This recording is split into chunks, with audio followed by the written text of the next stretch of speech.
Hello, everybody. Today I'm going to do a review talking about the live action Rurouni Kenshin movie. Now, I actually just saw this movie for the first time about 2 days ago. I'm quite a fan of the manga. I actually owned the entire series for a while until I kind of moved my manga collection to digital. Anyways, yeah, I watched the movie, the live action movie. And here are some thoughts and opinions. And now, be forewarned, if you haven't seen the movie, then this is going to contain spoilers and kind of thoughts on the plot and stuff.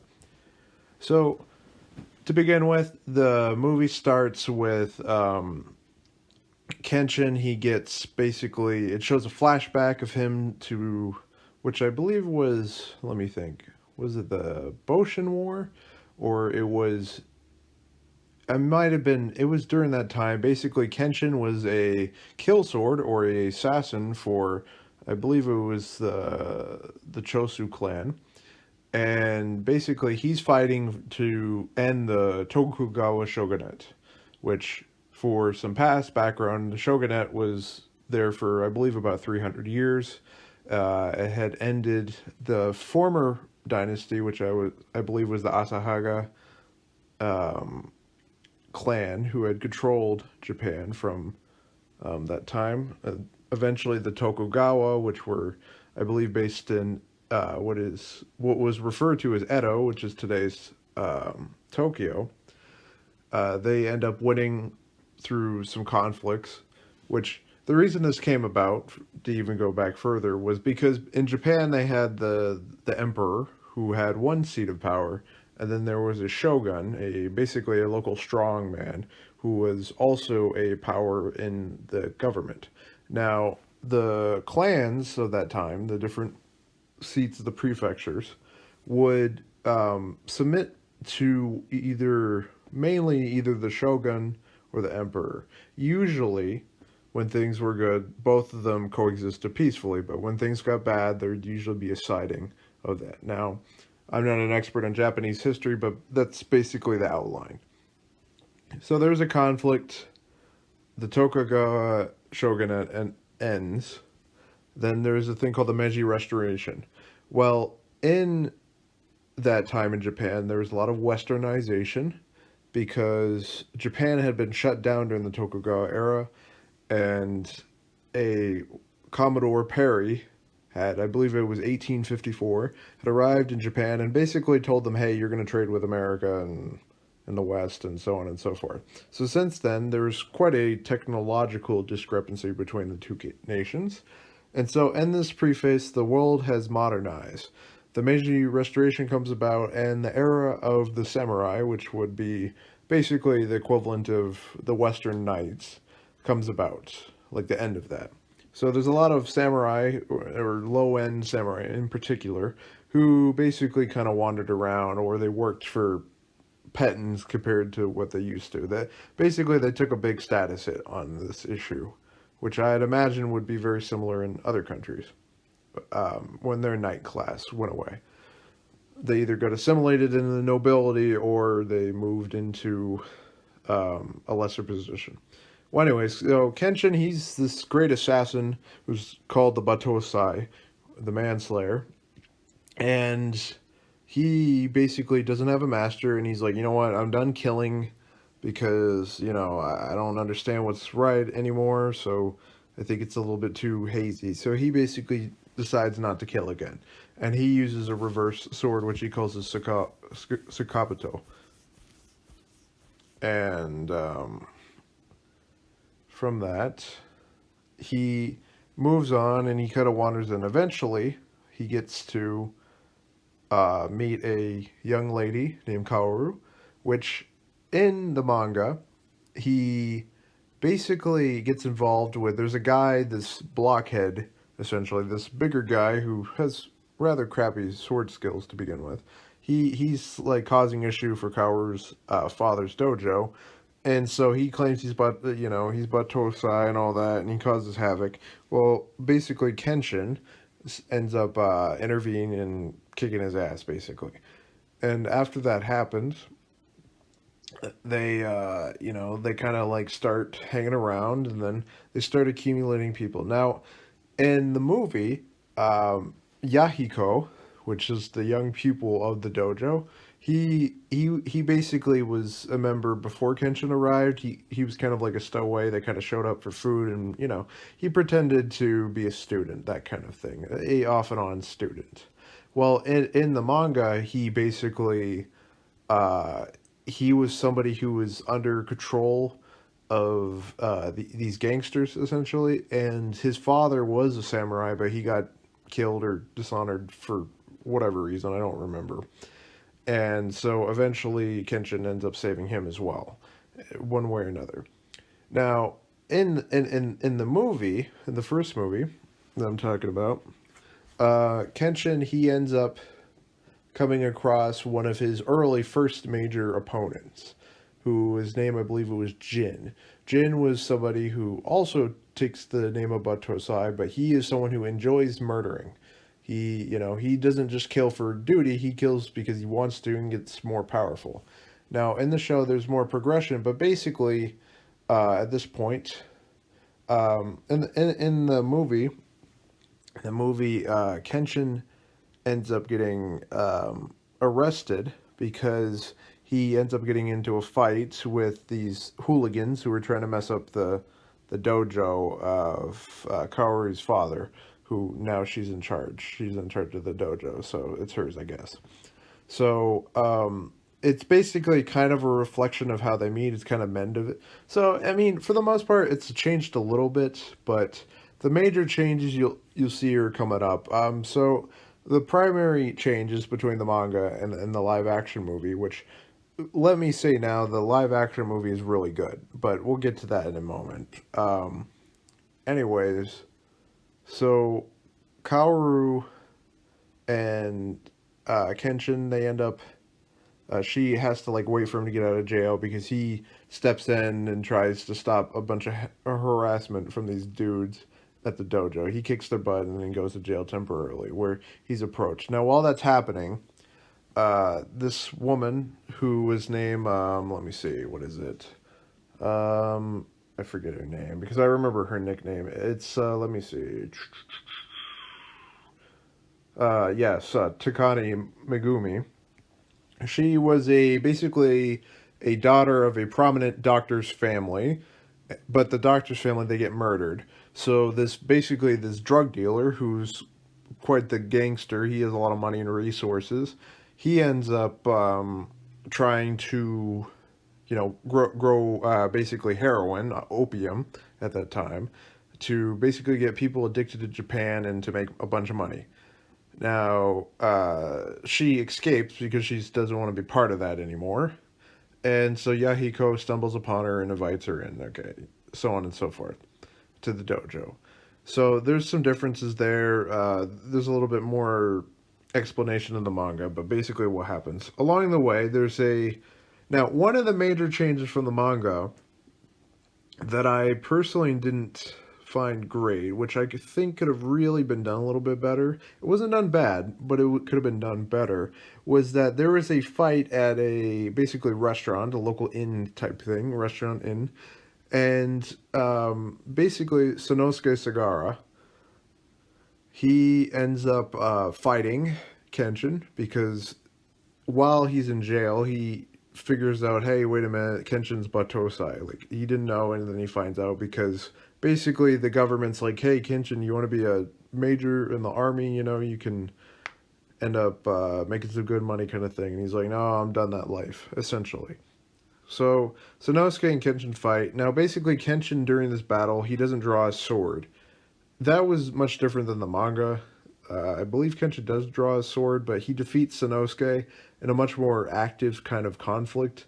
I think that would have been a little bit more interesting to see happen, like on the live action screen, but I guess they just didn't want to go with that too early. But frankly, I think the movie could have been improved a little bit if they had had that fight at the beginning, because basically the gangster dude who was trying to keep uh, what's her name again, Megumi. He was watching because he wanted to hire. He's like, oh, if you beat him, I'll hire you, kind of deal.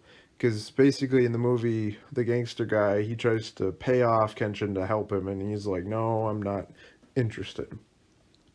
So as the movie goes on, there's two major characters who were hired by this gangster guy, and they were Aoishi and it was also, let's see, it was Jin.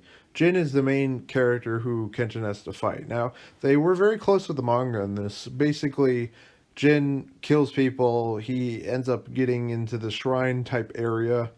He poisons Kaoru with his he has this basically he has this like I guess it's similar in something like Naruto, like this genjutsu. Basically, he can stare at people and like affect their mentality, affect their physical state. And so he does this to Kaoru, and it basically makes her like she can't breathe. Basically, like he's got such an intense focus thing that that she can't break out of it. So Kenshin gets really mad, and now in the manga he gets super pissed, and he basically is about to kill Jin, but Kaoru's like, hey, snaps out of it and is like, hey, don't do that. You can't return to your old self, essentially. And basically Kenshin like calms down, and in the manga, just like the movie, Jin kills himself because he's like, oh, well, I lost. Crap, I can't fight anymore. Because Kenshin had like disabled his arm, so he couldn't swing a sword basically again. So that was very close in detail, and I do think that was a good choice. It was a really good. I got to give props to the movie for that.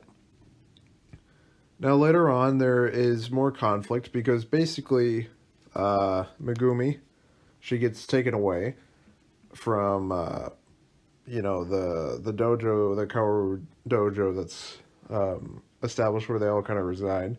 And Kenshin and Sanosuke, which one thing I didn't like about the movie, Sanosuke, he doesn't really get a amicable relationship with Kenshin after their fight. There isn't much development there, but essentially what happens is Kenshin and Sanosuke like decide, hey, you know what, we're gonna save her. Sanosuke doesn't have any motivation, at least at that first part, to save her. I mean, besides like he wants to be around Kenshin. That doesn't really make sense. Now, for the plot, it works, but based off what happened in the manga, but from the show, I think they could have developed that, like, why does Sanosuke give a crap about this Megumi woman?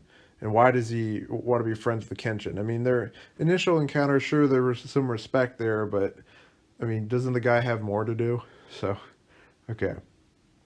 So they progress, and eventually they get to the manor, and then they fight these low-level samurais that I mentioned earlier, these Ronin. And they get into a fight, and then Kenshin and Sanosuke, they enter this mansion where the gangster guy lives, and they basically split up, and then they fight all the way to the floors. Now, in the manga, Kenshin and Sanosuke, they fought the Oniwaba. Basically, they're these ninja society type group, and there's about 4 of them, I think. And the way that was portrayed in the manga was really good. Like, each character had some sort of meaning, at least to some extent, in the thing.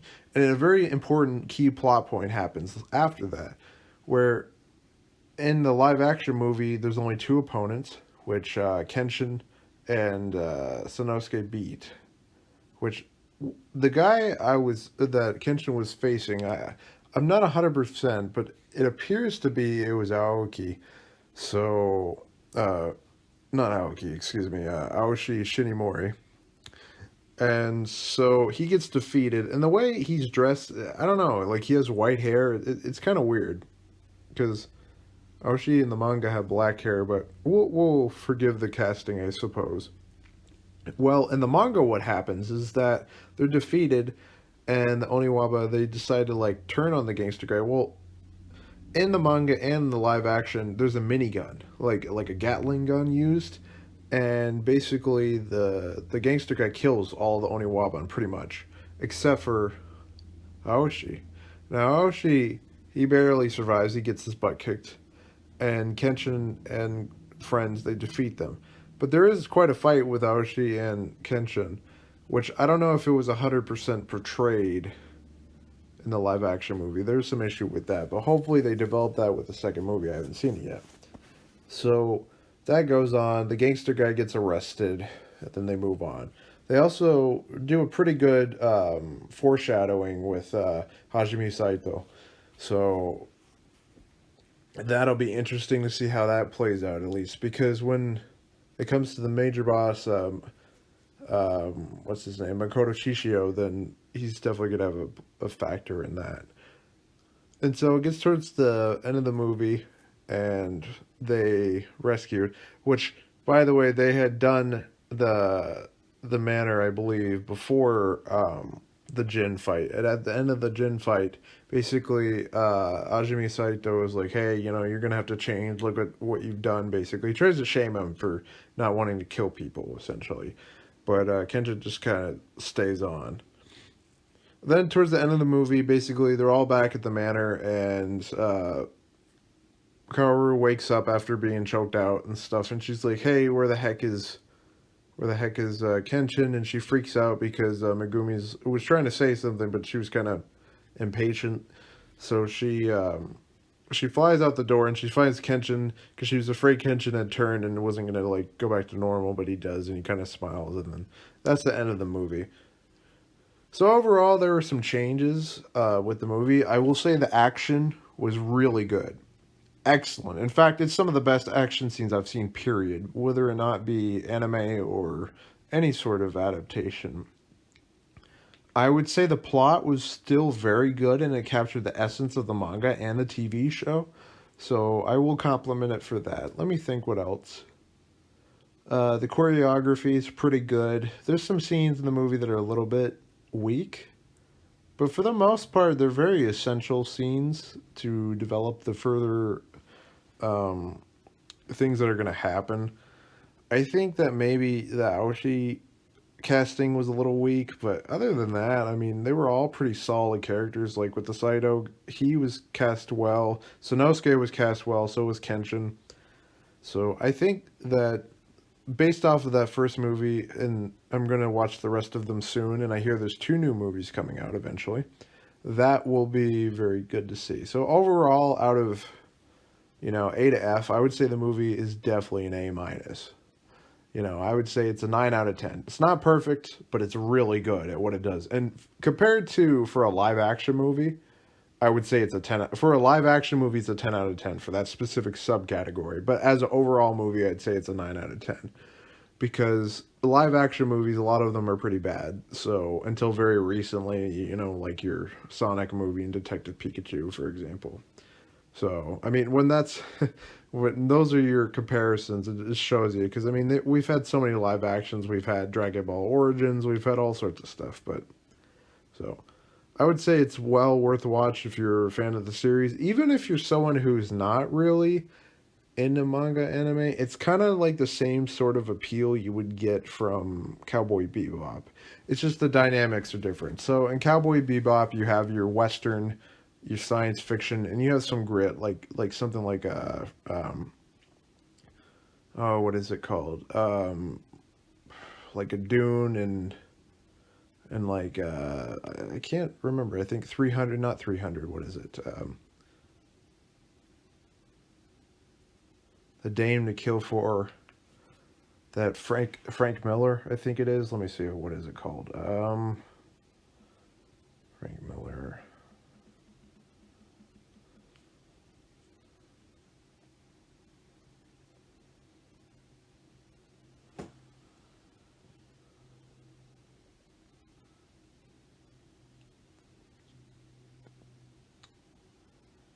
What the heck is that called? Sin City. Sin City. That's what I was thinking of.